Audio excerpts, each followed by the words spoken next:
Nous prenons dans le livre de Exode chapitre 22, verset 18. Exode chapitre 22, verset 18. Exode 22, verset 18. Tu ne laisseras point vivre la magicienne. C'est tout. Amen. Ici, c'est dans la version du second, version colombe, version parole de vie. Il est écrit que tu ne laisseras pas vivre la sorcière. Amen. Que le Seigneur vous bénisse, que sa grâce soit sur vous.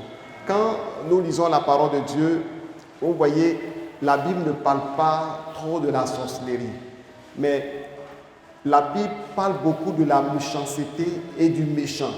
Donc généralement, lorsqu'on parle du méchant, il s'agit des sorciers. Parce qu'il y a deux types de méchants dans la parole de Dieu. Les deux types de personnes. Nabal, c'est un homme qui était méchant, qui ne voulait même pas donner à manger à David. Malgré que David a gardé ses animaux, tout ce qui pouvait arriver, Nabal ne voulait pas. Parce que Nabal était furieux comme David. Nabal n'était pas un méchant criminel. C'est-à-dire, lui, il ne donne pas. Souvent, lorsque nous sommes là, on était petits comme ça, tu demandes à un ami, donne-moi quelque chose, je ne vais pas te donner. Il dit, ah, toi tu es méchant, hein, tu ne peux pas me donner aussi. C'est de ça qu'il veut parler. Maintenant, la Bible parle des méchants et l'attente des méchants doit disparaître. Et David demandait à Dieu de tuer les méchants, de les chasser, de les disperser, de les frapper d'épée. Vous voyez? Donc, lorsqu'on parle de ces méchants, dans ce domaine-là, ce sont les sorciers. Et je vais vous donner maintenant une autre personne qui est méchante. Jézabel était une sorcière. Elle était très méchante, elle tuait, elle faisait du mal, elle tuait les prophètes de Dieu. Voilà, ça c'est une sorcière. Donc vous savez que le seul point pour pouvoir vaincre un sorcier, c'est de présenter la mort. Amen. La mort. Parce que le sorcier, quand tu dis le feu, souvent le sorcier lance des défis à Dieu, lance des défis aux chrétiens. On va voir si ton Dieu que tu adores est plus puissant que moi. Et souvent, il lance ses défis. Et toi aussi, tu vois rien.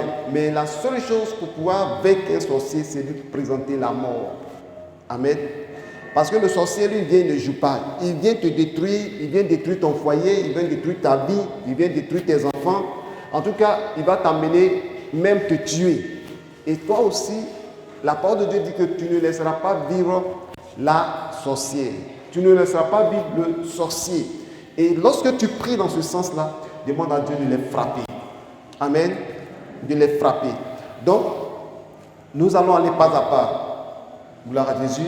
Prenez note. Ça vous permet de prier. Amen. Après ça, nous allons passer à la démonstration de la parole de Dieu. Amen. La sorcellerie, hier, je n'ai pas, compte tenu du temps, je n'ai pas pu donner les versets bibliques. Hein. Je citais, je partais, je citais, je passais. J'aurai le temps de communiquer à l'homme de Dieu et je vais vous communiquer ça. Vous savez, je vais parler de trois personnes dans le domaine de la sorcellerie. Il y a les personnes inconscientes, le sorcier inconscient. Amen. C'est-à-dire, toi-même, tu as l'esprit de sorcellerie, mais tu ne sais pas que tu es sorcier. Il y a le sorcier conscient. Lui, il tape sa poitrine pour dire que moi, je suis sorcier. Moi, j'ai vu des personnes comme ça qui sont venues devant moi pour me dire que moi, je suis sorcier. Ce que tu fais là, on va voir. Ça, c'est un sorcier conscient. Lui-même, il sait ce qu'il fait. Et il y a des personnes qui sont manipulées par l'esprit de la sorcellerie. Vous comprenez? Les personnes manipulées. Et les sorciers les utilisent. Les sorciers peuvent être au dehors et puis tuer quelqu'un dans l'église. Et la personne peut détruire toute une église par son comportement. Parce que la personne se dispose à être utilisée par la sorcellerie. Donc nous allons parler de la sorcellerie inconsciente. Amen. Vous voyez, on va aller pas à pas parce qu'après le séminaire, tu auras le temps de prier avec et Dieu va faire des choses dans ta vie. Quand tu es une sorcière inconsciente, à un moment donné, tu fais des rêves. Tu te vois souvent manger en rêve. Tu manges en rêve. Et souvent, ça peut arriver. Tu peux faire un moment de jeûne et puis tu veux manger en rêve. Ce n'est pas la sorcellerie. Parce que le fait de jeûner, tu peux faire un rêve, puis tu es en train de boire l'eau, tu te réveilles. Non, c'est parce que tu n'as pas mangé pendant des jours que tu peux manger. Il y a des gens comme ça, je dis que oh, mon jeûne est gâté, j'ai mangé un rêve, je combats l'esprit de sorcellerie. Non, ça peut arriver. Amen. Mais quand à chaque nuit, tu fais des rêves, tu manges. 2 ou 3 jours, tu manges. Souvent, tu bois de bissap, des liquides, tu manges. C'est que tu es en train d'être initié à la sorcellerie. Vous comprenez? On te traîne vers la sorcellerie un peu. Et la plupart de ces personnes, si elles ne cherchent pas leur délivrance jusqu'à la fin de leur vie, ces personnes deviennent sorcières. Vous comprenez? Donc c'est pourquoi quand tu vois que tu manges beaucoup en rêve, tu bois des choses en rêve, fais attention. Parce que l'esprit de la sorcellerie s'approche un peu vers toi. Tu n'es pas initié parce que l'esprit n'a pas encore eu une opportunité pour t'initier. Parce que tu pries, parce que tu jeûnes, mais cherche des occasions. Mais néanmoins, il y a une faille dans ta vie qui t'amène à manger en rêve. Vous comprenez? Et l'esprit, je parle de sorcier inconscient. Le sorcier inconscient aussi, tu vas faire des rêves. Tu vas voir que tu es dans une réunion en famille, toujours en famille. Tu fais des rêves, tu te trouves au village, tu fais des rêves. Tu es en réunion en famille, tu es au milieu des gens que tu connais, tu es au milieu des gens que tu ne connais pas. Ça, c'est un autre type de sorcellerie. Mais toi-même, tu ne sais pas que tu es dans la confrérie. Tu es dans une confrérie de sorciers, mais tu ne sais pas. Et dans les rêves, tu peux remarquer que tu es en train de servir des gens, tu es en train de laver l'assiette, on t'envoie ici, tu vas ici, tu es le coursier. Tu es en train de rentrer dans la phase de la sorcellerie. Moi, je ne sais même pas pourquoi les autres ont eu peur pour ne pas être là. Moi qui suis en train de vous parler, je suis passé par là. Amen. Je suis passé par là. Il a fallu que Dieu m'envoie, ouvre mon esprit, et Dieu m'a dit, va dans tel coin. Et quand l'esprit de l'influence de la sorcellerie dans ta vie, tu vas voir que tout ce que tu fais, ça ne marche pas. C'est bloqué. C'est bloqué. Je vais vous dire une chose. Tu peux être coursier dans la famille. Dans ta famille, on peut te choisir que c'est toi qu'on t'envoie en sorcellerie. Tu fais des choses, tu payes des choses, tu t'en vas ici, tu voyages, tu ne sais même pas où tu vas. Ça, c'est l'œuvre de la sorcellerie. Il est arrivé un moment donné dans mon ministère où je me voyais tellement bloqué partout et rien ne marche. Je tournais en rond, tout était difficile. Et un jour, j'étais en train de prier et Dieu me dit, va au Ghana. Je me suis levé un bon matin, j'ai dit à mon épouse que je m'en vais au Ghana. Vous savez, quand il y a l'esprit de sorcellerie dans ta vie, parce que les sorciers peuvent te manipuler, ils peuvent t'attaquer, ils peuvent t'utiliser. Et moi, en ce moment, je t'ai utilisé. Parce que dans les rêves, souvent, je me retrouve trop au village, où j'ai grandi tout le temps, c'est là-bas que je me retrouve. Donc là, ils avaient une main sur mon âme. Ils peuvent appeler ton âme où ils veulent. Et je vous le dis, ce n'est pas que je n'étais pas chrétien. Ce n'est pas que je n'étais pas homme de Dieu. J'étais prophète. Prophète. Est-ce que vous entendez? J'étais prophète. Je priais pour les gens. Je chassais les démons. Mais l'esprit de sorcellerie avait une main sur ma vie. Il me dominait.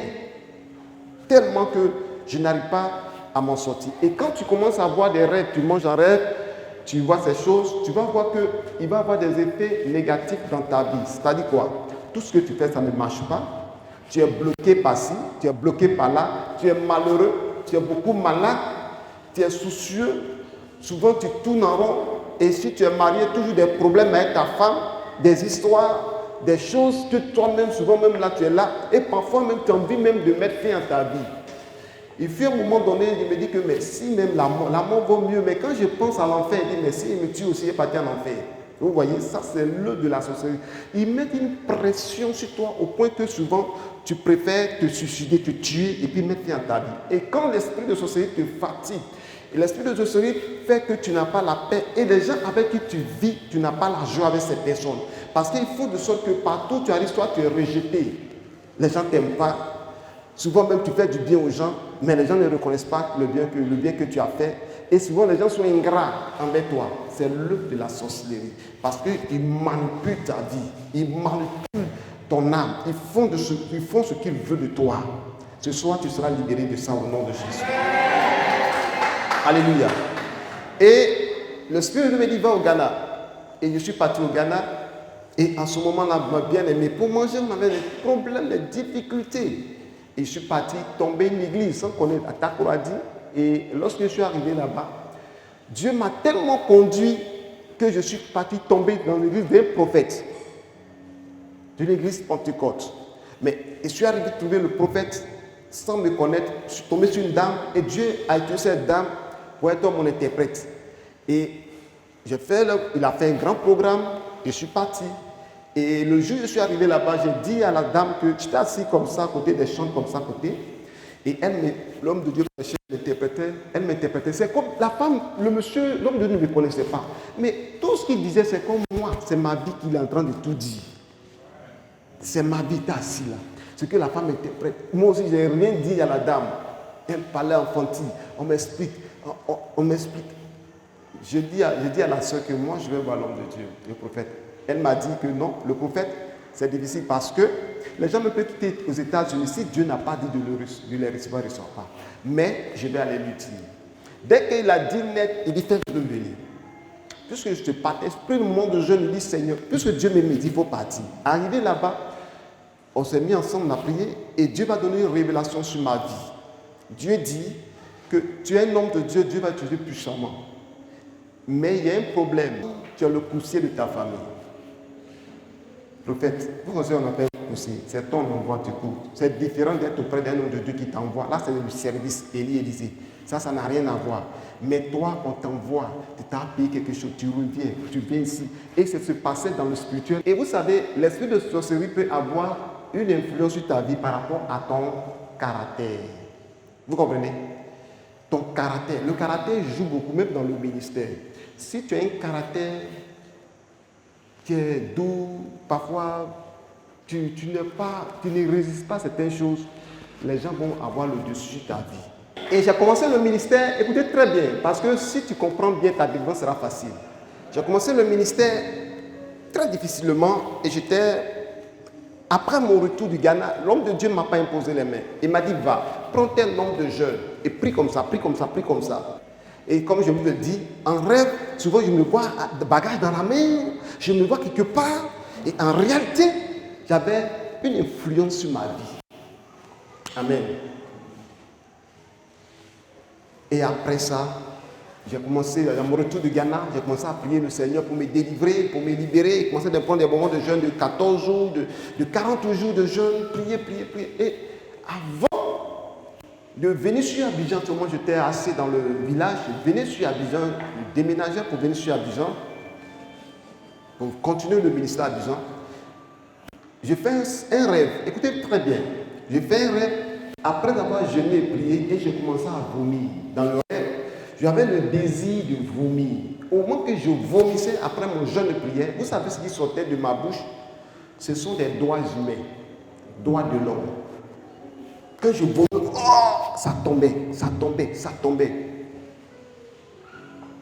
À ce moment-là, j'ai prié pour les gens.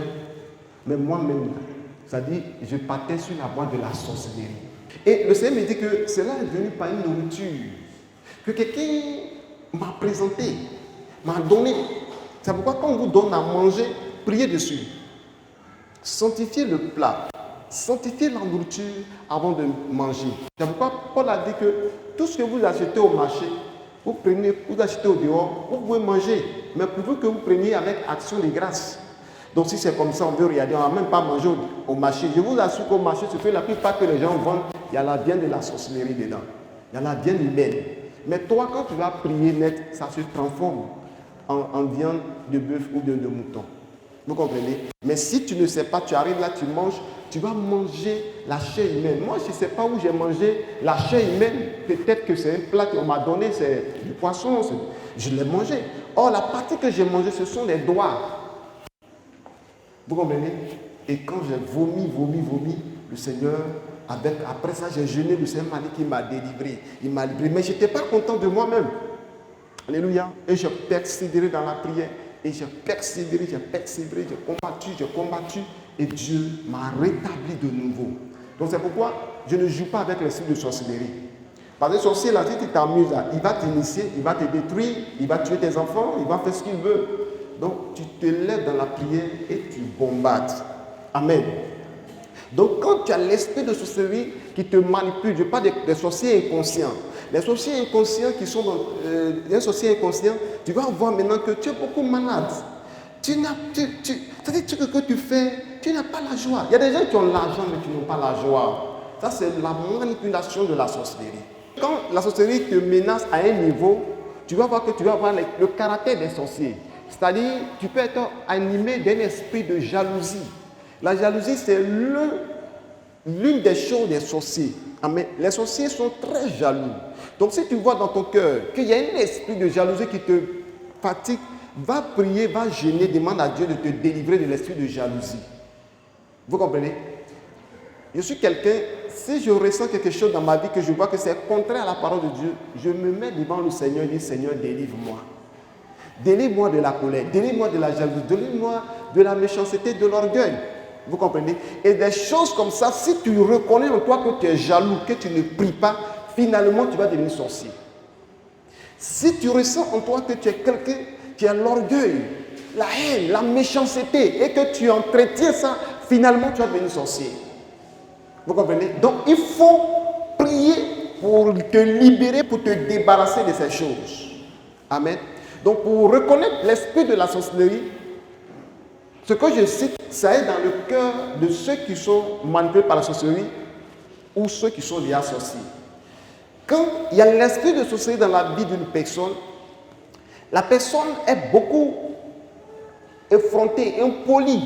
Vous allez voir des enfants impolis qui sont là comme ça. L'enfant ne respecte pas. La plupart des enfants qui ne respectent pas, vois bien ton enfant parce qu'il y a un esprit de sorcellerie sur ton enfant. L'impolitesse. L'enfant ne respecte pas. L'enfant est turbulent. Cet enfant-là est en train d'être manipulé par l'esprit de sorcellerie. À l'église, il y a un truc que j'ai constaté. Un jour, j'ai dit aux autres de venir me saluer.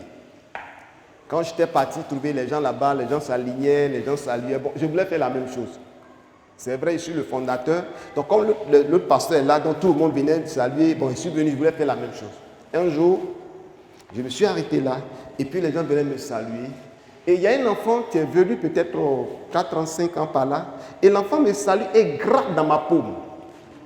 Il a gratté dans ma peau. Quand l'enfant a gratté dans ma peau, j'ai senti que l'enfant arrachait quelque chose de précieux dans ma vie. Vous comprenez? Donc, vous savez, l'esprit de sorcellerie, tu peux saluer quelqu'un, la personne peut te transmettre quelque chose ou bien retirer quelque chose de grand dans ta vie. C'est pourquoi quand vous priez et vous partez dans des cérémonies, faites très attention. Même avant de saluer, quelqu'un va venir te saluer, tu vas dire non, il ne faut pas me saluer, tu as fait comme ça. Non, mais réclame le sang de Jésus dans ta main. Tout ce qu'il a fait, dans ton cœur, il a battu le sang de Jésus, tu salues. Il ne faut pas dire le sang de Jésus. Ça va? Bonjour? Le sang de Jésus. Bonsoir? Ça va? Non, tu parles ça intérieurement et tu salues les gens. Si c'est un esprit de sorcellerie, ça ne pourra rien te faire. Est-ce que tu comprends? Donc, bien aimé, l'esprit de sorcellerie, quand l'esprit de sorcellerie vient, il t'arrache des choses. Ce qui est bon, il prend. Ce qui est précieux en toi, il prend. Et il va te communiquer ce qui n'est pas bon. Ce qui est bon en toi, il prend. Satan, c'est sa nature. Donc Satan, lui, quand il voit l'homme, ce qui est en l'homme, il prend le toit de l'homme, il communique ce qui est mauvais. Mais tout ce que la sorcellerie t'a communiqué, je commande que cela quitte ta vie au nom puissant de Jésus de Nazareth. Alléluia. Donc, voilà quelques signes que je voulais vous montrer par rapport à la sorcellerie inconsciente.